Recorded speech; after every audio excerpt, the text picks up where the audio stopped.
वक्त है सुबह 4:40 का और हम आपको आज लेकर चल रहे हैं कानपुर के सुप्रसिद्ध शिव मंदिर जो स्वयंभू शिव मंदिर है बाबा आनंदेश्वर धाम परमठ के लिए। हमारे प्रधानमंत्री मोदी जी भी कल शहर में थे शनिवार के दिन, तो उन्होंने भी शहर के इस प्रसिद्ध शिव मंदिर के दर्शन की इच्छा जाहिर की है और उन्होंने ये वादा भी किया है कि वो बाबा के दर्शन करने के लिए कानपुर में पुनः आएंगे। वीआईपी रोड से जुड़ा ये मंदिर का मार्ग है। इस मंदिर से ठीक 1 किलोमीटर पहले ये द्वार लगा हुआ है बाबा आनंदेश्वर का प्रवेश द्वार, जिसको मैं आपको दिखा रहा हूँ। और इसे पार कर अब हम आगे की तरफ बढ़ रहे हैं। सावन के सोमवार के दिन यहाँ पर अत्यधिक भीड़ होती है। इसके कारण मंदिर से 300-400 मीटर पहले ही यहाँ पे ये बैरिकेडिंग करके सारे वाहनों को वहीं पे पुलिस द्वारा रुकवा दिया जाता है। चूँकि हम लोग एक दिन पहले यहाँ पर आए हुए हैं, इसलिए अभी कोई यहाँ पे सुरक्षा व्यवस्था इस तरह की नहीं है, वाहन अंदर तक प्रवेश कर पा रहे हैं। और आप देख रहे हैं कि दोनों ही तरफ गाड़ियाँ लगी हुई हैं और पार्किंग की भी ठीक ठाक व्यवस्था रहती है। यहाँ पर पार्किंग का कोई भी चार्ज, कोई भी शुल्क नहीं लिया जाता है। तो इसलिए अगर कोई भी ऐसा कहता है तो आप बिल्कुल इसको समझ लें कि यहाँ पे पार्किंग जो है वो पूरी तरह निःशुल्क है। बाबा आनंदेश्वर मंदिर का यह बाह्य प्रवेश द्वार है और इसके ठीक सामने परमठ चौकी बनी हुई है। मंदिर के बिल्कुल ठीक सामने परमठ चौकी बनी हुई है। ये देखिए, ये विशाल मंदिर 2 से ढाई एकड़ के क्षेत्र में फैला हुआ है। मंदिर का जो भी इतिहास है वो महाभारत काल से जुड़ा बताया जाता है। लोगों का मानना है कि यहाँ पर एक विशाल टीला हुआ करता था और इस पर एक चरवाहे की गाय चरने जब आती थी तो इस टीले पर अक्सर वो दूध दे दिया करती थी। चरवाहा परेशान रहता था कि उसकी गाय का दूध पता नहीं कौन निकाल लेता है। एक दिन उसने उस गाय का पीछा किया, जो आनंदी नाम की ये गाय थी। जब इसका पीछा किया चरवाहे ने तो पाया कि ये गाय उसी टीले पर जाकर दूध को पूरा बहा देती है। इसके बाद से गांव वालों ने मिलकर जब उस टीले की खुदाई करी तो वहाँ पर ये स्वयंभू शिवलिंग प्रकट हुआ, जिसके बाद महादेव शिव यहाँ पर आनंदेश्वर नाम से ख्याति लब्ध हुए और बड़ी संख्या में लोग आसपास के ज़िलों ही नहीं वरन देश विदेश से भी लोग आपके दर्शन करने के लिए यहाँ पर मंदिर में आते हैं। और एक कहावत और भी जुड़ी हुई है कि महाभारत काल के समय स्वयं कर्ण यहाँ पर पूजन अर्चन के लिए आते थे और वो यहाँ पर प्रायः पूजन अर्चन किया करते थे। इस जगह का नाम परमठ क्यों पड़ा, इसके पीछे भी एक इतिहास छुपा हुआ है। लोगों द्वारा बताया जाता है कि जो यहाँ पर गंगा जी हैं उसे पार करने के लिए अंग्रेज़ों द्वारा यहाँ पर परमिट की व्यवस्था की गई थी, जिसके बाद से इस जगह को परमठ नाम से लोगों के बीच जाना जाने लगा। विभिन्न तरह की दुकानें हैं लेकिन अभी वो खुली नहीं हैं, क्योंकि प्रातःकाल सुबह 5:15 बजे का समय हो रहा है। इसलिए जब हम लौटेंगे तब यहाँ पर आपको दिखाएंगे कि किस तरह की यहाँ पे दुकानें हैं और साथ ही अंदर प्रसाद वगैरह की भी दुकानें, वो भी आपको अंदर चलकर हम लोग दिखाने वाले हैं। और अंदर से ही मेरे ख्याल से अभी लाइन लगी है, जो कि सावन वाले दिन जो रोड से आपको दिखाया था, जो ग्रीन पार्क के सामने से सड़क आती है परमठ चौकी के बगल से, वहाँ तक लोगों की लंबी लाइन लगती है और लोग यहाँ पर हज़ारों की संख्या में दर्शन करते हैं और यह तादाद लाखों तक चली जाती है। हर हर बम बम के जयकारों के बीच यह शिव मंदिर सावन भर रात और दिन खुला रहता है। यहाँ पर सुबह हो, शाम हो या रात हो, भक्तों का तांता बराबर लगा रहता है। जितनी संख्या में लोग दर्शन करके बाहर निकलते हैं उतनी ही संख्या में लोग दर्शन करने के लिए लाइन में खड़े दिखते हैं। जैसा मैंने आपसे कहा था, यहाँ पर भक्तों की भारी भीड़ लगी हुई है अंदर से ही, जो कि बाहर से भी दिखाई नहीं पड़ रही थी। लेकिन जिस दिन सावन का सोमवार होगा तो यह संख्या ग्रीन पार्क वाली जो रोड है वहाँ तक लगी रहती है। इतनी लंबी लाइन लगती है कि आप अगर देखेंगे तो चौंक जाएंगे। आपको ठीक सामने मंदिर का गर्भगृह दिख रहा है और यहाँ पर लाइन भी भक्तों की दिख रही है। सभी भक्त एक एक करके लाइन से दर्शन कर रहे हैं। चलिए मैं भी आपको गर्भगृह के अंदर का दृश्य दिखाने वाला हूँ, जहाँ पर हमारे बाबा विराजमान हैं, बाबा आनंदेश्वर के नाम से। और यहाँ पर सभी भक्त जो दर्शन करके इधर बाहर से निकल रहे हैं वो बाबा को प्रणाम भी कर रहे हैं, नमस्कार भी कर रहे हैं। और उसके बाद श्री नंदी महाराज जो गंगा तट के किनारे पर बैठे हैं उनसे भी आपको मुलाकात कराएंगे। और परिसर में मंदिर ही मंदिर हैं, अनंत मंदिर हैं यहाँ पर। आप जिधर रुख करेंगे उधर आपको मंदिर ही मंदिर मिलेंगे। और ये शिव मंदिर का गर्भगृह जहाँ पर भक्तों की भारी भीड़ लगी हुई है। और आप यहाँ का दुर्लभ दृश्य देखिए और बाबा के दर्शन का लाभ लीजिए।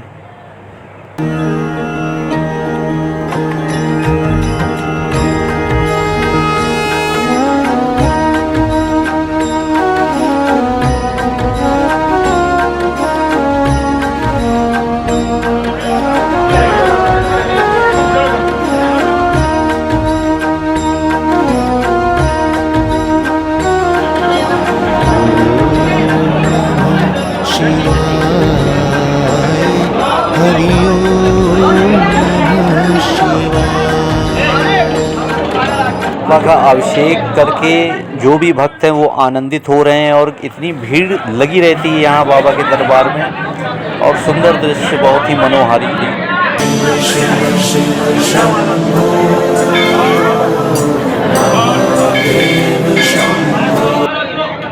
गर्भगृह में ज़्यादा भीड़ इकट्ठा न हो पाए इसलिए यहाँ के कुछ हिस्से में बैरिकेडिंग करके उसको ब्लॉक कर दिया गया है ताकि ज़्यादा देर भीड़ यहाँ पर रुके नहीं, निकलती रहे। चूँकि यह सावन का समय और यहाँ पर भक्तों की भारी भीड़ रहती है।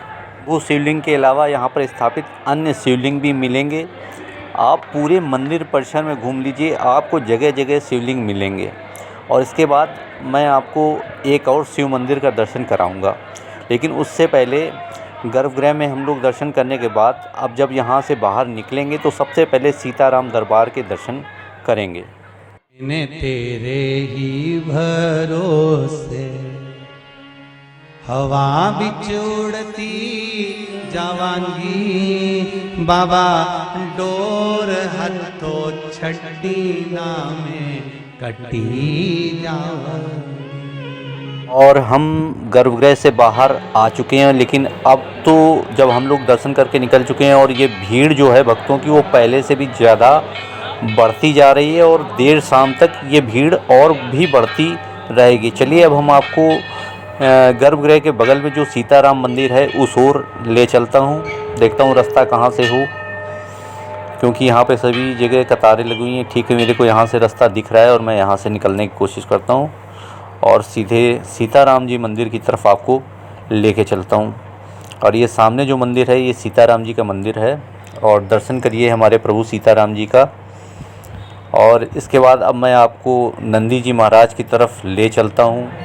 नंदी जी महाराज हमारे शिव मंदिर की ओर देख रहे हैं। और इसके बाद अब मैं आपको गंगा तट की तरफ का नज़ारा और सुंदर और अद्भुत दृश्य दिखाने वाला हूँ।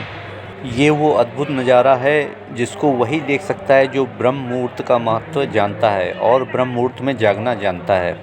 सुबह का 5:30 बजा है और सूर्योदय होते हुए जो हमारे सूर्य नारायण भगवान हैं वो बिल्कुल अद्भुत दिखाई दे रहे हैं। यहाँ से माता गंगा में जब उनकी किरणें पड़ रही हैं और लाल रंग की जो आभा उनकी दिख रही है वो तेज़ देखकर मन बिल्कुल प्रफुल्लित हो रहा है। और ये सामने हमारे श्री हनुमान जी के रूप में ये वानरराज यहाँ पर बैठे हुए हैं और देखते हैं इनके मन में क्या चल रहा है। और ये आसपास देख रहे हैं। उसके बाद अब इन्होंने मेरे कैमरे की तरफ भी नज़र करी है, लेकिन अब ये यहाँ से उठकर छलांग मार चुके हैं। अद्भुत। और देखिए माता गंगा के तट पर गंगा भक्तों और शिव भक्तों का मेला लगा हुआ है। ये सावन का समय है और भगवान सूर्य नारायण लालिमा लिए हुए उदय के साथ अपनी किरणों को बिखेर रहे हैं। अद्भुत, अप्रतिम और सुंदर दृश्य जिसके भारत के लिए भगवान का एक वरदान है गंगा। सच पूछो तो इस देश की पहचान है गंगा। आनंदेश्वर धाम एक शिव नगरी है, अंदर पूरा एक नगर बसा है। यहाँ जब आप आएंगे तो आपको यहाँ काशी जैसा अद्भुत नज़ारा दिखेगा। और परिसर के अंदर जो भी मंदिर है उनके भी आप ये दर्शन करते चलिए। श्री हनुमान जी महाराज का अद्भुत रूप देखिए। इसके बाद मैं आपको आगे लेकर चलता हूँ और इस ओर मैं आपको दिखाता हूँ माँ महाकाली का रूप। और इसके बाद पुनः एक और बहुत ही सुंदर माता रानी की प्रतिमा आपको देखने को मिलने वाली है। और इसी तरह पूरे परिसर में विभिन्न तरह के मंदिर हैं। अगर मैं दिखाने पर आऊँ तो मेरा वीडियो ये छोटा पड़ जाएगा। जी हाँ दोस्तों, इस पूरे मंदिर को घूमने के लिए अगर आप फुर्सत से आइए तो 2 से ढाई घंटे का समय आपको लगना ही है। और उतने समय में इस मंदिर के बारे में कुछ भी बता पाना संक्षिप्त में बिल्कुल भी संभव नहीं होगा। इस मंदिर की खूबसूरती का, इस मंदिर में यहाँ के आने का जो भी आनंद है वो आपको यहाँ पर आने पर ही महसूस होगा।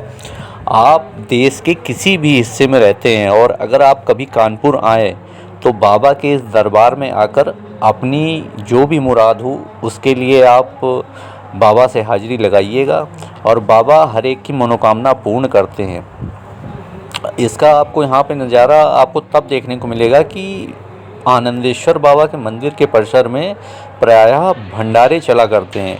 और ये भंडारे उन लोगों के द्वारा आयोजित किए जाते हैं जिनकी मुरादें पूरी हो जाती हैं। और ये देखिए बाहर जो मार्केटें हैं, यहाँ पे स्वीट हाउस की दुकानें हैं और आप यहाँ से अच्छा सा प्रसाद भी लेकर बाबा को अर्पित कर सकते हैं।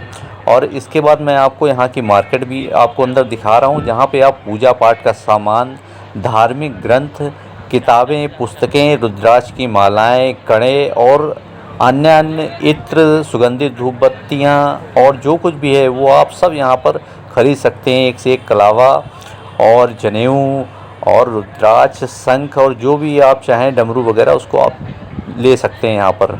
और इसके बाद मैं आपको एक घाट का दूसरे छोर का आपको एक दृश्य दिखाऊंगा। यहाँ पर भी एक शिव मंदिर है और उस शिव मंदिर के भी आपको मैं दर्शन कराऊंगा। ये भी शिव मंदिर बहुत ही सुंदर बना हुआ है। चलिए मैं आपको लेकर चलता हूँ इस शिव मंदिर के अंदर। और अंदर का आप नज़ारा देखिए, बहुत ही विशाल शिवलिंग है। यहाँ के शिवलिंग का आप अर्घा देख रहे हैं, बहुत ही विशाल है और चारों ओर नक्काशी की गई है मंदिर में। बहुत ही सुंदर और दिव्य मंदिर है। अगर वहाँ पर भीड़ होती है तो आप यहाँ पर भी आकर बाबा को एक लोटा जल अर्पित कर सकते हैं, अपने मनोभावों का निवेदन कर सकते हैं। बाबा आपकी हर मनोकामना पूरी करने के लिए तैयार बैठे हैं। ये देखिए घाट की, इस सुंदर घाट की ऊंचाई से मैं आपको एक मनोरम दृश्य दिखाता हूँ। नावें खड़ी हुई हैं, भगवान सूर्यनारायण और भी तेजवान हो चुके हैं और बहुत ही सुंदर दृश्य, पंछी गुम्बद के आसपास बैठे हुए हैं। और ये भी दृश्य परिसर में तमाम तरह के ज़रूरतमंद भी लोग बने रहते हैं। आप उनके लिए भी कुछ भी सेवा अपनी अर्पित कर सकते हैं। यहाँ पौशाला भी चलती है, 1 रुपया भी आपसे नहीं लेंगे। जो आपकी श्रद्धा हो आप यहाँ दे सकते हैं। सबसे अच्छी चीज़ यहाँ पर अगर आप कोई सामान भूल जाते हैं किसी स्वीट हाउस वगैरह की दुकान पर रख के दर्शन करने आते हैं तो वो आपका कभी कहीं जाना नहीं है। और ये देखिए यहाँ सुंदर सुंदर से दुकानें और हर जगह आपको मंदिर दिखेगा। इसके अंदर प्रवेश करते ही आप दुनिया भूल जाएंगे, केवल मंदिर ही मंदिर यहाँ पर नज़र आएंगे। इसलिए एक बार यहाँ पर ज़रूर आइए आप लोग। और इस धाम का नाम ही है बाबा आनंदेश्वर। अगर आपको आनंद ना आए तो फिर ऐसा हो ही नहीं सकता कि बाबा आनंदेश्वर धाम की नगरी में आने के बाद आपका मन और आपका हृदय बदले ना। आपके अंदर ज़रूर एक बार ऐसे आनंद भरे भाव आएंगे कि आप दोबारा यहाँ पर आना चाहेंगे। और बाबा सबकी मुराद पूरी करते हैं। और एक सुंदर दृश्य, ये भाई घंटा बजाना चाह रहे थे लेकिन इनकी लंबाई कम थी तो एक अन्य भाई ने इनको उठाकर घंटा बजाने में मदद की। जय बाबा की। आप सबसे फिर मिलेंगे, तब तक के लिए मैं आपको इन कुछ लम्हों के साथ छोड़े जाता हूँ। वीडियो आपको कैसा लगा ज़रूर कमेंट करके बताइएगा। और कानपुर पब्लिक वॉइस चैनल पर अगर आप नए हैं तो चैनल को अभी जाकर सब्सक्राइब कर दें, बेल आइकन को ऑल पर सेट कर दें ताकि जब भी मैं कोई नया ब्लॉग, नई वीडियो लेकर आऊँ तो उसकी सूचना आप तक सबसे पहले पहुँच जाए। दोस्तों, अगर आप चाहते हैं कि मैं आपकी पसंद की चीज़ों पर वीडियो बनाऊं तो आप मेरे को कमेंट में करके बताइए। कि आप कहाँ पर क्या चीज़ देखना चाहते हैं कानपुर में, या कानपुर के किस धर्म स्थल या धार्मिक प्लेस की आप जानकारी चाहते हैं, वीडियोस पर देखना चाहते हैं, तो आप मेरे को कमेंट करके बता दीजिए। और ये कानपुर की एक JIC मिल है। और अगर आप लोगों ने चैनल को अभी तक सब्सक्राइब नहीं किया तो इसको ज़्यादा से ज़्यादा सब्सक्राइब करें, लोगों तक शेयर करें, अपने फ्रेंड्स फैमिली में भी शेयर करें। धन्यवाद दोस्तों।